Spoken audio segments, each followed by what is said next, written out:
This is the case of the Dardeen family murders. If you want to know more about all the twists and turns that this case takes and why it is still unsolved, and the people that might be suspected in the Dardeen family murders, please continue watching.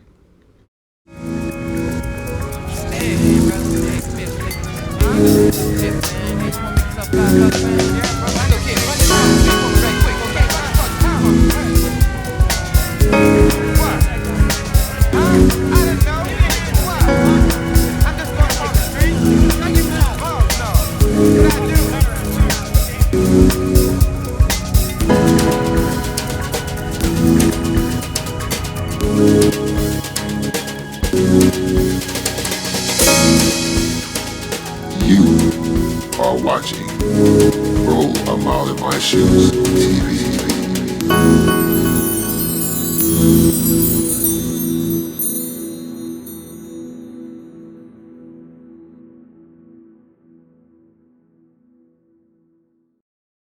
The murder of the Dardeen family was a crime that was considered so brutal, it was too brutal to be broadcasted on daytime TV.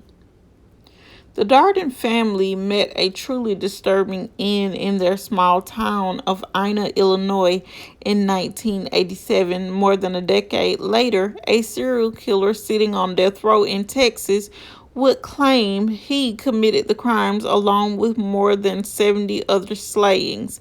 Yet the truth of the Darden's final moments remains as uncertain today as it was on the evening of November 18th, 1987, when police first discovered their brutalized bodies in their home.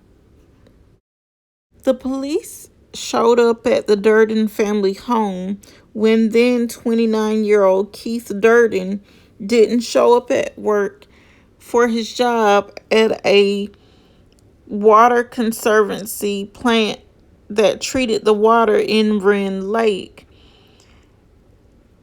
Police were called because Keith was so reliable as a worker. When he didn't show up, his co-workers became concerned because he was usually the type that if he was not going to be at work, he would call in to report his absence. His supervisor placed calls to both Keith's parents, who said they hadn't seen him. By that evening, police went to the Dardeen family home to investigate where they met Don Dardeen, Keith's father, who had brought keys to the trailer. What they found inside was a crime scene so violent and gruesome that it would haunt everyone involved for years to come. Elaine Dardeen had her 3-year-old son, Peter, had been beaten to death with a baseball bat that had been a birthday present for Peter from his father earlier that year. To make matters worse, Elaine had been pregnant with the couple's second child, a daughter, and had been beaten so bad it had caused her to go into labor. The killer or killers had shown no mercy, however, and the newborn child was beaten to death as well. Elaine was bound with duct tape and gagged, and all three were tucked into bed together. The area had even been cleaned up, indicating that the killer or killers had been in no hurry to vacate the crime scene, which is really strange because this would also lead me to believe that the killer or killers knew the Durden family if they took time enough to clean the crime scene up and tuck them into bed. I also have to wonder, did either Keith or Elaine Durden, tick someone off so badly that they murdered them in this way, um, and also murdered their son and their unborn child in this way for revenge. I mean, because that would only, That would be the only answer or reason that I could think of that someone would beat a pregnant woman so bad that she would go into labor and then beat her unborn child to death. Because, I mean, it's not like the unborn child can identify you as a witness. I mean, I just don't see that as something that can possibly happen. At first, police suspected that Keith Durden was a suspect and that he had murdered his own family. But these suspicions were later laid to rest when the police found his body in a nearby field the very next day. When police had found Keith's body the very next day, he had been shot 3 times. His penis was also cut off. Police found Keith's car parked outside the police station in the nearby town of Benton, some 11 miles from the Dardeen home.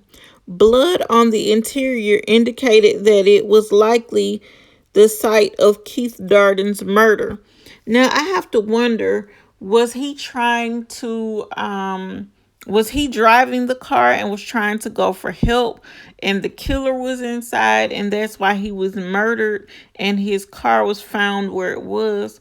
Those are just a few of the questions that I have. My other question about this is, why was his penis cut off? Was it some kind of message, or did he commit some kind of unthinkable crime that, they were trying to send a message to whoever was to find him, and also send a message to his family that, hey, he might have committed some unthinkable act, and that is why they chose to kill him the way they did and then cut off that body part of his.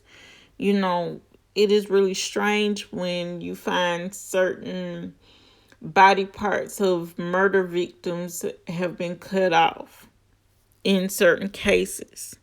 Even though a crime like this or murder in general would have been enough to shock a rural community like this, but the fact was that the Durdens were not the first victims in the area. Over the past 2 years, Jefferson County had been home to 15 homicides, including one particularly grim case in which a teenager living in Mount Vernon killed his parents and 3 siblings. Now, that is really strange because even though I don't think the two cases are or were connected, it shows you that even the most upstanding people or the most quiet communities can have murders or crimes happening in that area. Even though before the Durdens were murdered and the community was quiet, the locals had went into a state of fear and they started to carry guns openly. And the coroner of Franklin County was quoted as saying that the locals were so afraid to let strangers into their homes that if he ran out of gas on a country road, he wouldn't even bother knocking on the door and would instead simply walk to the highway and hitch a ride. And now we know that hitching a ride can be just as dangerous as knocking on someone's door and asking for help. But I think that he knew that these people were in such fear that he would just rather do this and take his chances than knock on someone's door, because he was probably afraid that if he knocked on the door, he would probably be, shot. In spite of a massive investigation involving 30 detectives dedicating full-time work to the case and interviewing more than 100 people, the police were not able to determine a motive for the killings, let alone a suspect. And that is really weird that, they weren't able to find a suspect or motives for the killing. But later on down the line, there's a man who is sitting on death row that's going to confess to these killings. As in most cases, as time goes on and no suspects have been determined or leads have been fruitful, cases grow cold. And this happened sadly in the Durden family murders. But Keith's mother, Joanne, continued to pressure authorities to try to solve the murders of her son and his family. She even gathered more than 3,000 signatures in an attempt to get the Oprah Winfrey Show to do a segment on the murders, which was deemed too gruesome for daytime TV. Similarly, America's Most Wanted also initially passed on the case, though they later did a segment in 1998 that produced no new leads. And this is very sad that, this mother went through all this trouble to try to get investigators to, reopen the case and even take a new look at it. And it didn't, it didn't gain any new information that would lead to an arrest of a suspect. In 2007, new light was shed upon the brutal slaying of the Dardeen family. That year, a serial killer named Tommy Lynn Sells had been arrested after cutting the throats of two girls near Del Rio, Texas, and began confessing to other murders that he claimed he had committed over the years while riding the rails and working as a carnival worker. Sells claimed responsibility for the murders of the Dardeen family. According to Sells, he met Keith at a truck stop or a pool hall, and Keith invited him home for dinner, and then he also propositioned him to engage in a threesome with he and his wife Elaine. But the problem is with Sells that he never stuck to his stories, and his stories were often inconsistent.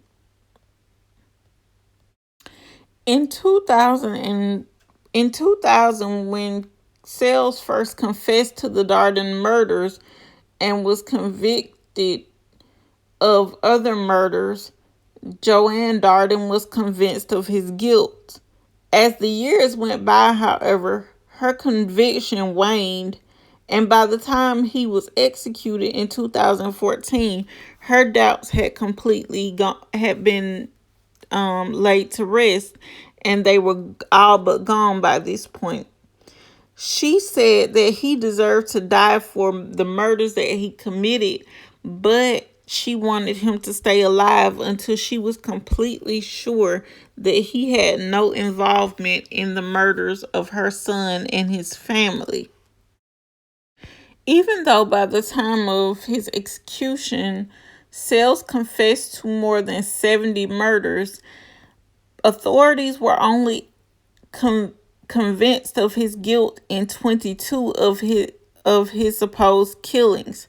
The brutal slaying of the Dardeen family, however, wasn't one of them, and to this day, the chilling Illinois murder case remains officially unsolved.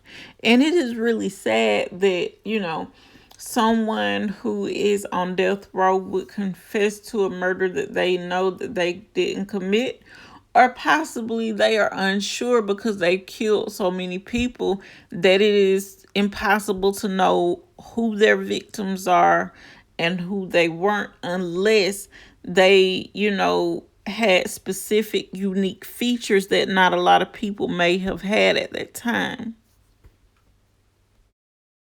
But if you guys like this video, please don't forget to leave me a like. And if you are not already subscribed, please don't forget to subscribe. And if you also like this video, please leave me a comment down in the comment section below and let me know what you think, as well as if there are any cases that you would be interested in seeing me cover. And until next time, guys, thanks for watching, and I'll see you on the next one.